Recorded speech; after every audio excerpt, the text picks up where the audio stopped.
In the previous session, we learned about the emergence of new dynasties during the 7th and 12th centuries. We learned about the emergence of new dynasties such as Rashtrakutas, Chamanas, etc.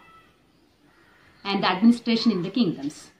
We also learned about the warfare for wealth such as tripartite struggle and the invention of Sultan Mahmud of Ghazni in Indian subcontinent. Today, we are going to learn about the remaining part of this lesson, New Kings and Kingdoms, the emergence of Chola dynasties in the southern part of the Indian subcontinent, and how was the administration in the kingdoms. I hope all of you get ready with your textbook and notebook. Let's start. New Kings and Kingdoms.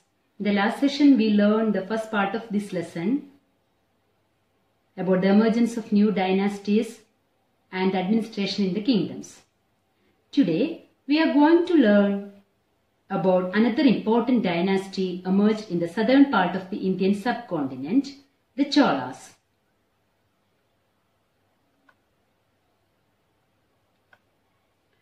Look at this map and you can see the Cholas located in the southern part of the Indian subcontinent. Cholas. Let's learn more about the emergence of this dynasty. How did Cholas rise to power? From Urayur to Tanjavur. We learned about Samantas in the previous session. They were the subordinates of the existing kings, and some of them gained power and wealth and declared themselves as kings. Such a way, a minor chiefly family known as Muttarayar. He was held power in the Kaveri Delta. Actually, he was a subordinate or Samanta to the Pallava kings of Kanjipuram, but he held power in the Kaveri Delta. He was a Samanta of the Pallava king. Vijayalaya, who belonged to the Cholas, the ancient chiefly family of the Cholas from Urayur, he captured the delta, Kaveri Delta from the Muttarayar in the middle of the 9th century. And he built the town of Tanjavur and a temple for goddess Nishambasuddini there. Clear, children? Vijayalaya, who belongs to the Cholas family, he captured the Kaveri Delta from Muttarayar in the middle of the 9th century. And he built the town of Tanjavur and a temple for goddess Nishambasuddini there. And the successors of Vijayalaya or the followers of Vijayalaya conquered neighboring regions and the kingdoms grew in size and power. So the followers of Vijayalaya also so powerful. So they extended the kingdom, Chola kingdom. So the Chola kingdom grew in size and power. The Pandyan and the Pallavas. They were also made part of this kingdom, and who was considered the most powerful Chola ruler? Rajaraja first. He was considered the most powerful Chola ruler. He also reorganized the administration of the empire. Rajaraja's son Rajendra first continued his policies and even raided the Ganga Valley, Sri Lanka and countries of Southeast Asia, developing a navy for this expedition. They were so powerful, so they are remembering in history. You can see the picture of a temple in Chola's period, the Gangaikonda Cholapuram. The temple at Gangaikonda Cholapuram, the Brihadeshwara temple. Notice the way in which the roof tapers, and also look at the elaborate stone sculptures used to decorate the outer walls. Now, listen to a small video and understand more about this temple.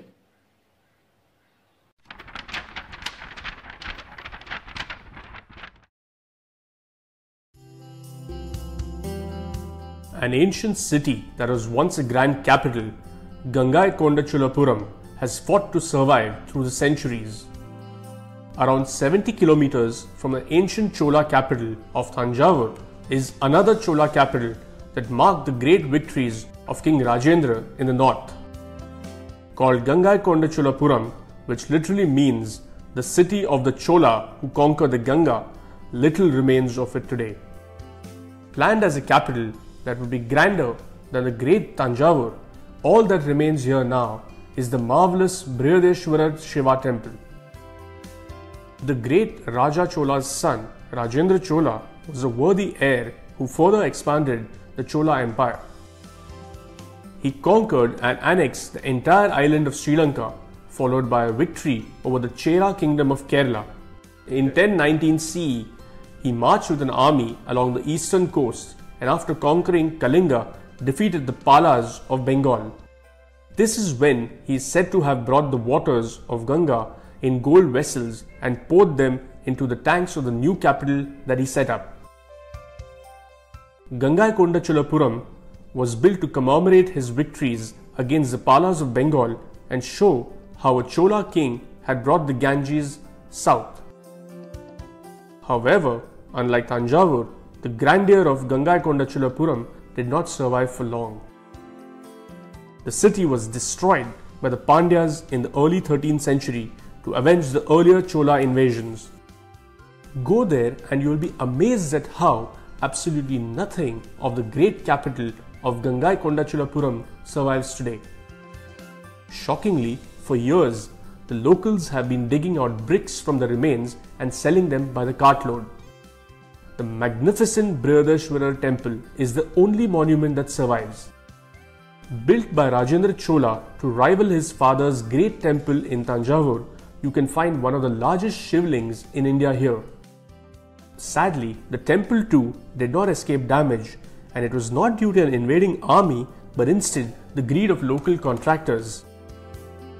The greatest damage was done in 1836 when the lower Anaikat Dam was erected across the Kolidam River a few kilometers from the temple. The Public Works Department pulled down the enclosure walls, dilapidated Gopura and front Mandapa and used these stones to construct the dam. Thankfully today, the Gangaikonda Cholapuram temple is a well-protected heritage site. It is a part of the UNESCO World Heritage Site known as the Great Living Chola Temples along with the ones at Tanjavur and Dharasuram. What has been destroyed cannot be restored, but the Brihadeshwara temple's majesty is evidence enough of the former glory of this once great capital. I hope you get an idea about this temple. Now, let's learn more about temples and how they become the center of the settlements of the Chola dynasty. Chola's temples often became the center of settlements which grew around them. These were centers of craft production. They were endowed with land by rulers as well as by others. The big temples of Tanjavur and Gangaikonda Cholapuram built by Rajaraja and Rajendra are the architectural and sculptural marvels.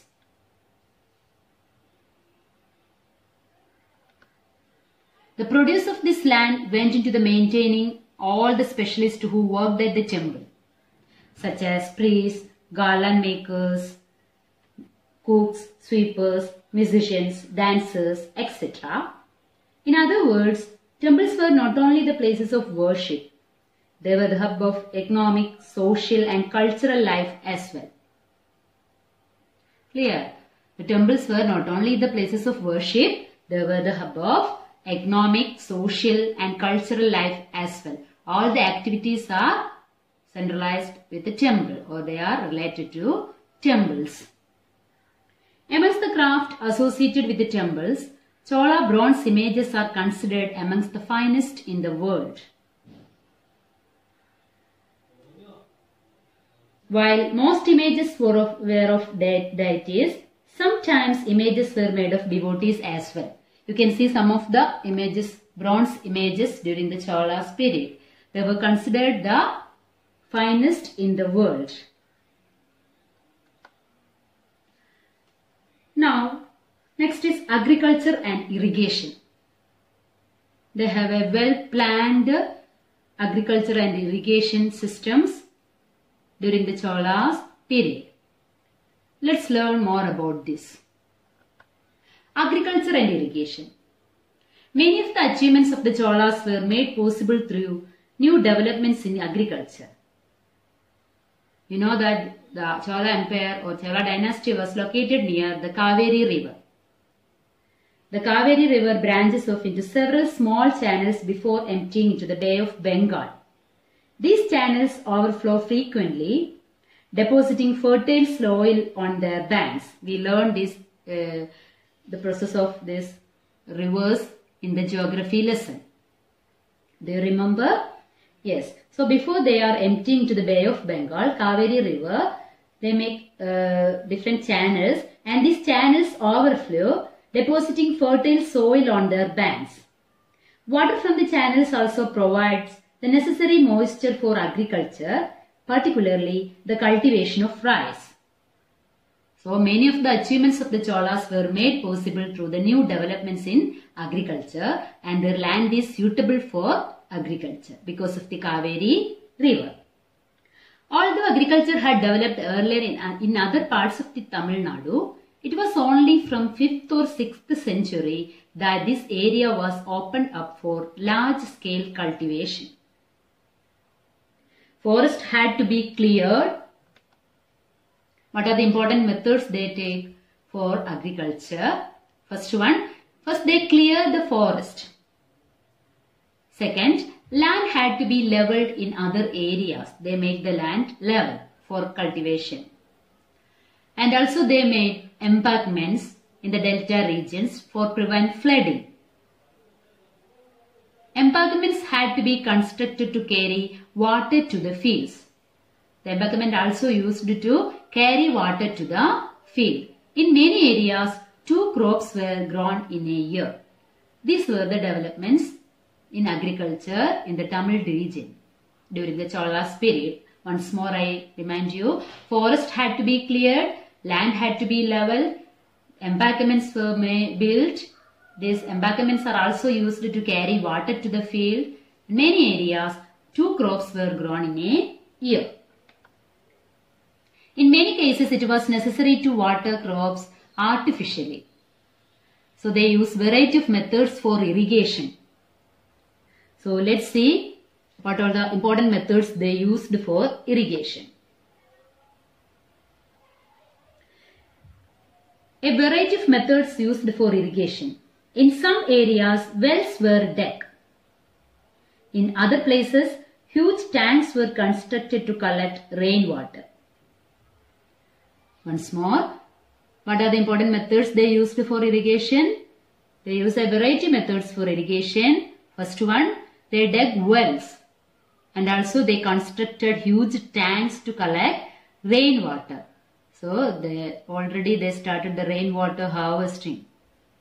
So these are the 2 important methods they used for irrigation. We all know that irrigation works require planning, organizing labor and resources, maintaining these works and deciding on how water is to be shared. So very well planning is needed for these all works.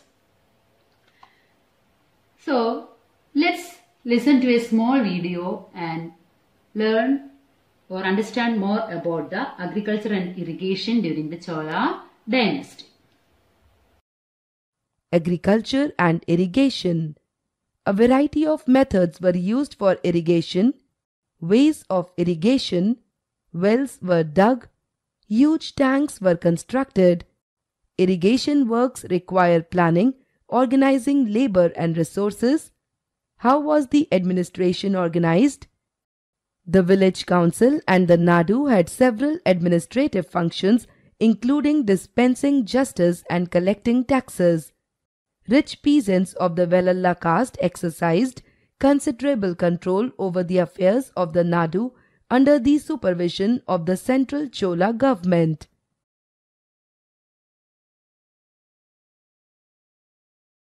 I hope it is clear how was the agriculture and irrigation developments took place during this period. For this, they need a clear planning and organization. So now let's see how was the administration of the empire take place, or how was the administration organized. Settlements of peasants known as Ur, U-R, Ur became prosperous with the spread of irrigation agriculture. Groups of such villages formed larger units called Nadu. Clear? So the settlements of persons known as Ur became prosperous with the spread of irrigation and agriculture. So what do you mean by Ur? This all comes for one word answers, one word questions answer. So all of you learn, this all I will not give in the notebook. This all you can make a separate notes for one word answer questions. What is the settlement of peasants known as? The settlements of peasants are known as Ur. How they become prosperous? They became prosperous with the spread of irrigation agriculture. And groups of such villages formed larger units called Nadu. And the groups of this Ur became, or they formed a larger units called Nadu. The village council and the Nadu performed several administrative functions including dispensing justice and collecting taxes.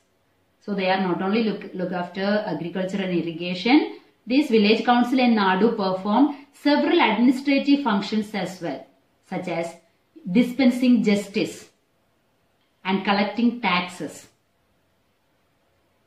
Rich peasants of the Bellala caste also exercised considerable control over the affairs of the Nadu under the supervision of central Chola government. The Chola kings gave some rich landowners titles like Muvendavelan, Arayar, etc. Next is types of land. They are giving different names for different types of lands. This is also very important. I will not give separate question for this, but you want to learn this from the textbook or you can write in the notebook also. What are the different types of land? First one is Velavangi. It is a land of non-Brahmana peasants proprietors. So Velavangi is a land for the non-Brahmanas. Non-Brahmanas peasants proprietors. Second one is Brahmadeya. It was a land gifted to the Brahmanas. First one is for the non-Brahmana peasants. Second one, it is a gift to the Brahmanas. The land gifted to the Brahmanas. Third one is Shalaboga. It was the land for the maintenance of a school. So the land produced was used for the maintenance of the functioning of a school.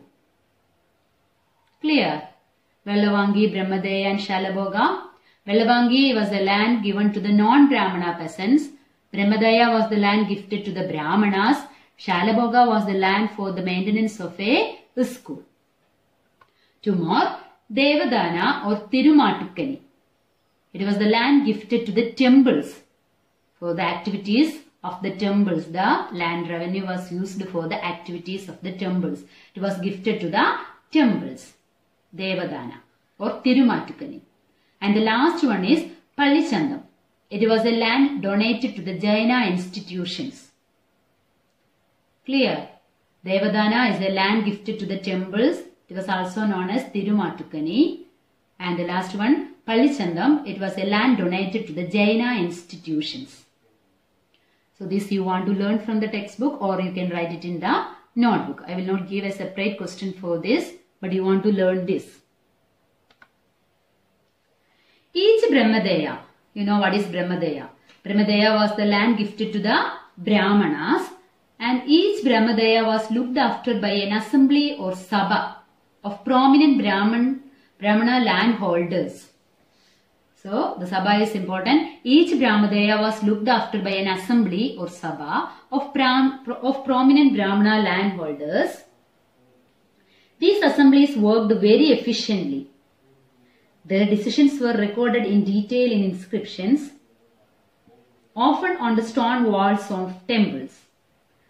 Association of traders known as Nagaram also occasionally performed administrative functions in towns, but Brahmadeyas or the Sabha is very important during this period. The assembly or the Sabha of the prominent Brahmana landholders, these assemblies worked very efficiently during this period.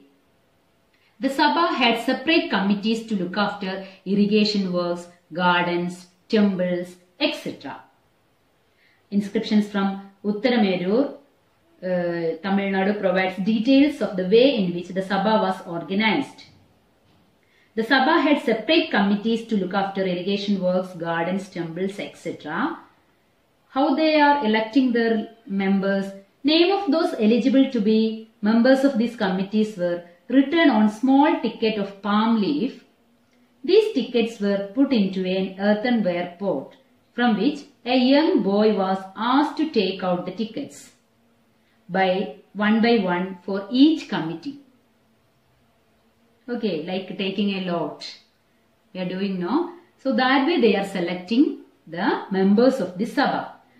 Those who are eligible. Then next we are going to study what are the important qualifications to become the member of a Sabha. So the members are they are selecting the eligible members by lot, by taking a lot, writing their names in a ticket or palm leaf, and these tickets were put into an earthenware pot, and a young boy was asked to take out of the ticket one by one to form the committee.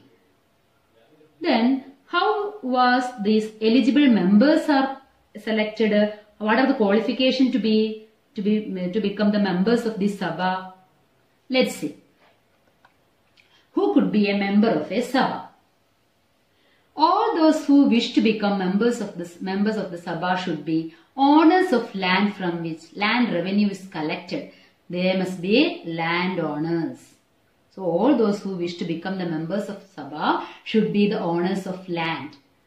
Not only simple land, from which the land revenue is collected. And second important thing was they should have their own homes. So those who want to become the member of Sabha, they have their own land from which the land revenue is collected, and they have their own homes. Clear, children? So they have their own land and their own homes. Then they should be between, age limit also there. They should be between 35 and 70 years of age. The member should be between 35 and 70 years of age. They should have knowledge of Vedas. They are well versed in Vedas, or they should have knowledge of Vedas. You learned about Vedas in the last year. About Vedas, different types of Vedas, Rig Veda, Samaveda, Yajurveda, etc. So they should be well versed in Vedas, or they have a knowledge of Vedas. They should have the knowledge of Vedas. They should be well versed in administrative matters and honest. That is the another condition. They should be well versed in administrative matters and honest. So these are the qualifications to become a member of the Sabha. Once more I remind you, all those who wish to become the members of the Sabha should be owners of land from which the land revenue is collected. They should have their own homes. They should be between 35 and 70 years of age. They should have knowledge of Vedas. They should be well versed in administrative matters and honest. You have an assignment in this lesson. Find out more about the taxes that are collected at present. Are these in cash or labor services? You can write in an A4 paper. When I call you personally, that time you can send the assignment to me. No need to send all together. This week notes also, I will call you personally, 10 students or 15 students in a day. And that day, that students only want to send the notes and this assignment. This assignment you want to write in an A4 paper and send the image to me through the WhatsApp when you are sending the notes. Clear?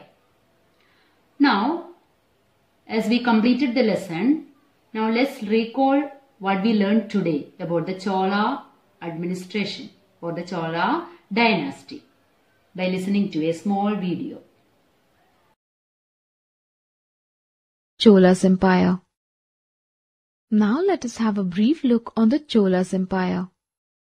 The heartland of the Cholas was the fertile valley of the Kaveri River, but they ruled a significantly larger area at the height of their power from the later half of the 19th century till the beginning of the 13th century. The whole country south of the Tungabhadra was united and held as one state for a period of 2 centuries and more. Under Rajaraja Chola I and his successors Rajendra Chola I, Rajadhiraja Chola, Veera Rajendra Chola, and Kulutunga Chola I, the dynasty became a military, economic, and cultural power in South and Southeast Asia. Now we will see the role of Cholas. The Cholas left a lasting legacy. Their patronage of Tamil literature and their zeal in the building of temples has resulted in some great works of Tamil literature and architecture. The Chola kings were avid builders and envisioned the temples in their kingdoms not only as places of worship, but also as centers of economic activity. They pioneered a centralized form of government and established a disciplined bureaucracy. The Chola school of art spread to Southeast Asia and influenced the architecture and art of Southeast Asia. Also, according to the Malay Chronicle, Sajare Melayu, the rulers of the Sultanate claimed to be descendants of the kings of the Chola Empire. Now students, look at the history. The history of the Cholas falls into 4 periods. The early Cholas of the Sangam literature, the interregnum between the fall of Sangam Cholas and the rise of the medieval Cholas under Vijayalaya, circa 848, the dynasty of Vijayalaya, and finally the later Chola dynasty of Kolutunga Chola I from the 3rd quarter of the 11th century. Medieval Cholas. While there is little reliable information on the Cholas during the period between the early Cholas and Vijayalaya dynasties, there is an abundance of materials from diverse sources on the Vijayalaya and the later Chola dynasties. A large number of stone inscriptions by the Cholas themselves and by their rival kings, Bandyas and Chalukyas, and copperplate grants have been instrumental in constructing the history of Cholas of that period. Vijayalaya, a feudatory of Pallavas, took an opportunity arising out of a conflict between Pandyas and Pallavas in circa 850, captured Thanjavur from Mudriyar. Now, the later Cholas.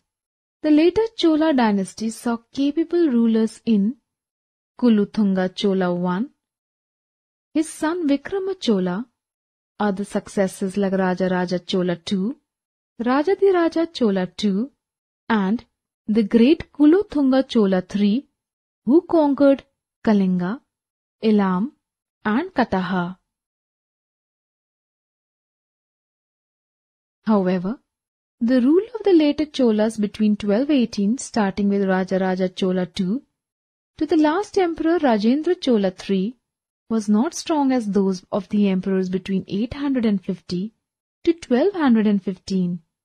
Around 1118, they lost control of Vengi to the western Chalukya and Gangavadi, southern Mysore districts to the Hoysala Empire.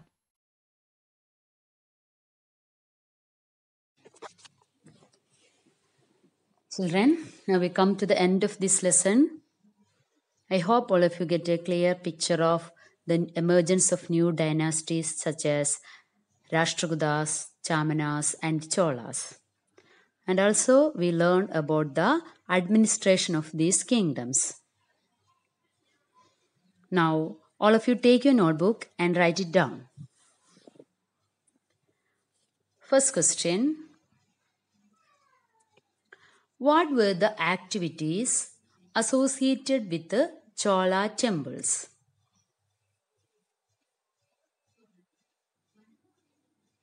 Answer. Chola temples often became the center of settlements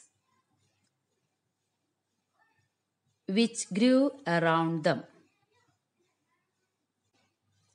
Second point, these were centers of craft production. Third point, temples were also endowed with the land by rulers as well as by others. Fourth point, the produce of this land used for maintaining all the specialists who worked at the temples. Once more, the produce of this land used for maintaining all the specialists who worked at the temples.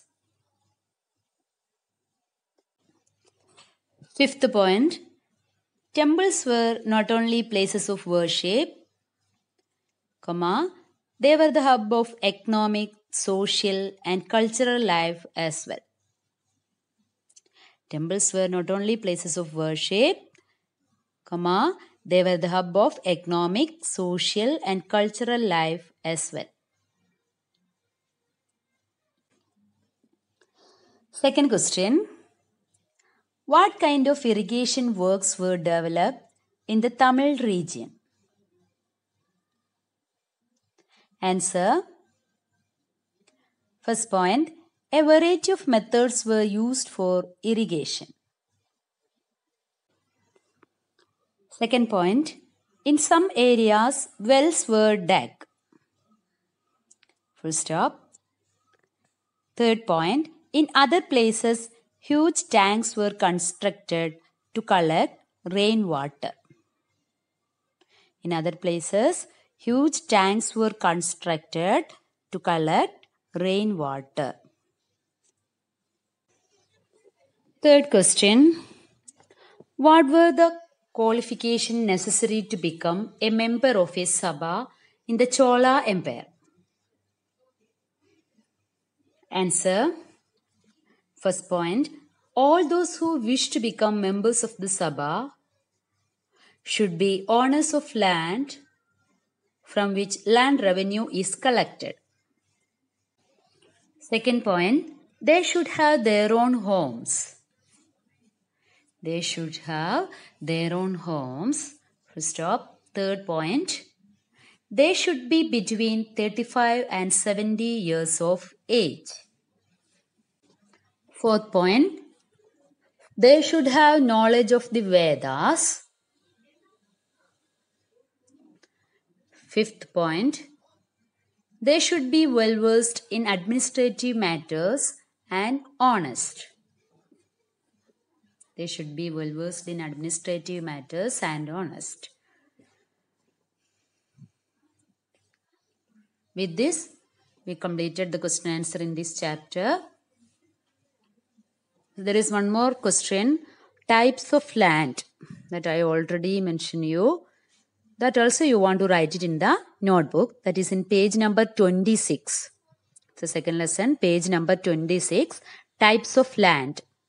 That write each heading like Velavangi, Brahmadeya, Shalabhoga, Devadana and Palichandam, and what they are, what type of land they are. Just write that. That is in page number 26. And there are a lot of one-word questions you can frame from the textbook. That also you can frame and write in the notebook. For example, the settlements of persons are known as dash, Ur, or the association of traders are known as Nagaram, etc. I hope all of you get an idea about new kings and kingdoms. As we completed the chapter, all of you complete the notes and read the textbook well. Tomorrow you have a revision test. Prepare well for that. This week I will call you personally. They only want to send the notes to me.